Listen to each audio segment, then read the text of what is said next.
OU పర్యటనలో CM Revanth Reddy వరాల జల్లు.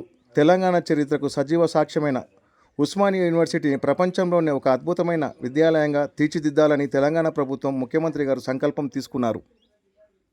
మీకు అటానమస్గా మీకేస్తున్న మా ఇన్వాల్వ్మెంట్ ఉండదు. మీకు ఎవరైనా మంత్రులు, ఎంపీలో, ఎమ్మెల్యేలో ఫోన్ చేస్తే నాకు చెప్పరు. మీకు ఏదైనా పైరవి పట్టుకొని ఎవరైనా వస్తే నాకు చెప్పండి. వాళ్ళు ఉద్యోగాలు ఇప్పించుడు కాదు, పైరవి పట్టుకొని వచ్చిన వాళ్ళ ఉద్యోగాలు ఊడదీసే బాధ్యత నాది. నేను చెప్పను. ఈ వేదిక మీద నుంచి ఆర్ట్స్ కాలేజ్ ముందే మీకు మాటిస్తాను. మీరెవరు వైస్ ఛాన్సలర్లు అయిన వాళ్ళు మీకు కూడా తెలియదు. మీరు వైస్ ఛాన్సలర్లు అవుతారు. అవునా కుమార్? ప్రొఫెసర్ కుమార్ గారు మీరు చెప్పండి, మీకు తెలుసా ఆర్ట్స్ కాలేజ్ అవుతారని? టీవీలో చూసుకున్నారు కదా. గంటా చక్రపాణి గారు ఇక్కడనే ఉన్నారు. వాళ్ళు వైస్ ఛాన్సలర్లు అయింది కూడా వాళ్ళ టాలెంట్ను చూసి, వాళ్ళ కమిట్మెంట్ను చూసి వాళ్ళైతే వీటిని సరిదిద్దుతారని ప్రభుత్వం వాళ్ళని వీసీలుగా నియమించింది. వాళ్ళ యొక్క శక్తి, వాళ్ళ యొక్క సామర్థ్యం, వాళ్ళకున్న ఆలోచన ఇవన్నీ వాళ్ళని వీసీలను చేసింది. రేపు కూడా ఇదే విధానాన్ని మీరు అవలంబించండి. No political obligation, no పైరవి.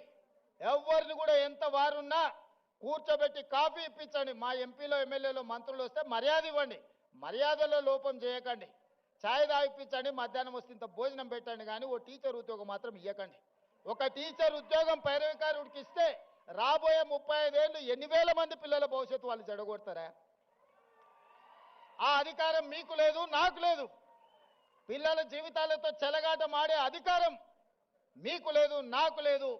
చదువు చెప్పి పిల్లల సమస్యల్ని పరిష్కరించి వాళ్ళని తెలంగాణ సమాజంలో ప్రయోజకులను చేసే వాళ్ళను మీరు సిబ్బందిగా నియమించుకోండి.